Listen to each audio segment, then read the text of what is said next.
हुई मुद्दत की गालिब मर गया, पर याद आता है वो हर एक बात पर कहना कि यूं होता तो क्या होता। दुनिया में इस तरह की शायरी की बात हो तो बस एक नाम ही जुबां पर आता है। वो नाम है मिर्जा गालिब। इनकी शायरी के बीच में ना किसी मजहब का बंधन है और ना ही किसी जाति की दीवार। हर कोई बस सुनता है तो बरबस सुनता ही जाता है, फिर यही कहता है कि ये तो मिर्जा गालिब साहब की शायरी है। वाकई मिर्जा गालिब की कोई भी बात करें वो कम ही पड़ जाएगी। लेकिन मिर्जा गालिब का असली नाम मिर्जा असद उल्लाह खान था। वो अंतिम मुगल काल के महान उर्दू शायर थे। अपनी मृत्यु के 150 साल बाद भी अपने उर्दू और हिंदी भाषी प्रशंसकों के बीच लोकप्रिय गालिब के प्रशंसकों में युवा हो या बुजुर्ग, हर कोई शामिल है। गालिब की शायरी में जीवन का गहरा अर्थ, प्रेम और रोमांस छुपा हुआ है। उनके शेर या दोहे जीवन की लगभग सभी स्थितियों से जुड़े रहे हैं। 27 दिसंबर 2021 को गालिब की 224वीं जयंती पर जानते हैं उनके बारे में कुछ विशेष बातें। मिर्जा गालिब का जन्म और परिवार। मिर्जा गालिब का आगरा के काला महल में 19 दिसंबर 1797 को जन्म हुआ था। वो तुर्कों के वंशज थे जो सेल्जुक राजाओं के पतन के बाद समरकंद उज्बेकिस्तान चले गए थे। गालिब के दादा वहां से भारत के आगरा शहर आए थे। उस दौरान आगरा को अकबराबाद के नाम से भी जाना जाता था। इसी आगरा में उनका परिवार बस गया था। गालिब के पिता का नाम मिर्जा अब्दुल्लाह खान और माता का नाम इज्जत उन्नीसा बेगम था। मां भारतीय कश्मीरी मूल से ताल्लुक रखती थीं। इस तरह गालिब पिता की तरफ से तुर्की और माता की तरफ से कश्मीरी थे। उनका असली नाम मिर्जा असद उल्लाह खान था। गालिब की उम्र जब 5 वर्ष की थी तभी उनके पिता की मृत्यु एक युद्ध के दौरान हो गई थी। इसके बाद उनके चाचा नसरुल्लाह बेग ने गालिब की देखभाल की जिम्मेदारी ले ली, लेकिन 4 वर्ष बाद उनकी भी मृत्यु हो गई। इसके बाद बड़ी मुश्किलों में उन्होंने अपनी जिंदगी की शुरुआत की थी। मिर्जा गालिब की शिक्षा। गालिब ने कभी भी औपचारिक शिक्षा प्राप्त नहीं की। वो कभी मदरसा नहीं गए थे। मुल्ला अब्दुल समद उनके शिक्षक थे, जिनसे उन्होंने अरबी फारसी और दर्शन शास्त्र की शिक्षा ली थी। इनकी अरबी फारसी और दूसरी भाषाओं पर इतनी पकड़ थी कि इन्हें पढ़ाने वाले भी इनके कायल हो गए थे।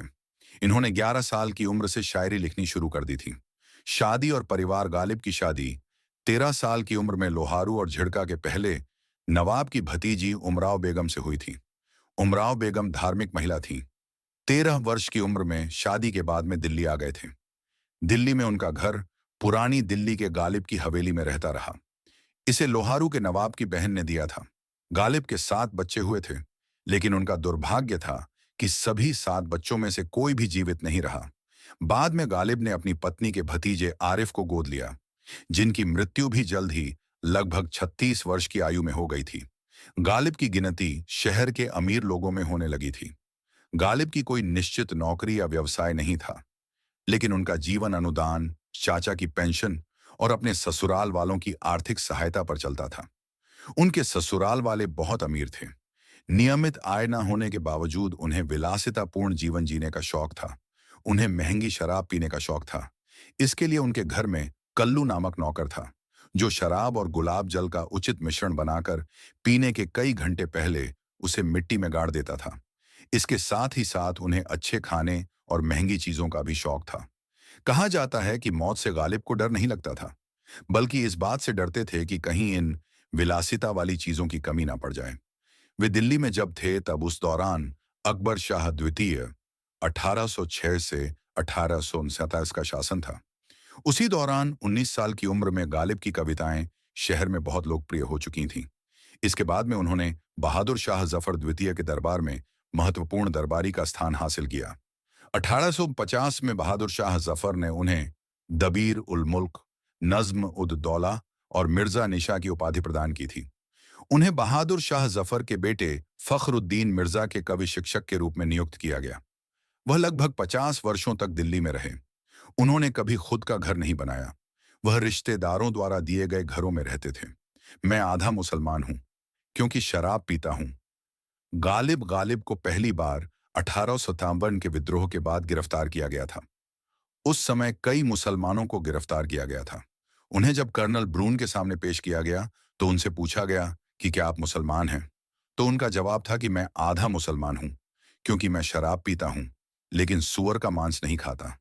वे विनोद प्रिय व्यक्ति थे, 1841 में भी उनकी गिरफ्तारी जुए के आरोप में हुई थी, जिसमें उन्हें 6 महीने की कैद के साथ जुर्माना लगाया गया था। मानवीय संवेदना और स्वाभिमान गालिब की कविताओं में इतनी गहराई होती थी कि उसका आकलन करना आसान नहीं था। उनकी कविताओं में मनुष्य के भाग्य, विरोधाभास होने के साथ खुद के अनुभव, गहरे कष्टों और जीवन के संघर्ष दिखाई देता है। कविताओं में द्वंद्वात्मक स्पर्श और मानवीय संवेदना है, जिन्हें उन परिस्थितियों से समझा जा सकता है।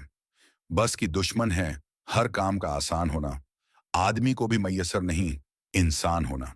मतलब जिस तरह छोटा सा काम भी आसानी से नहीं हो पाता, वैसे ही एक आदमी के लिए आदमी होना मुश्किल है।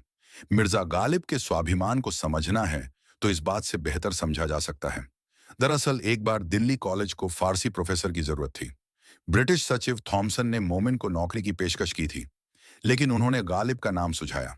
प्रोटोकॉल की वजह से थॉमसन गालिब को लेने नहीं गए और दूसरे व्यक्ति को भेज दिया।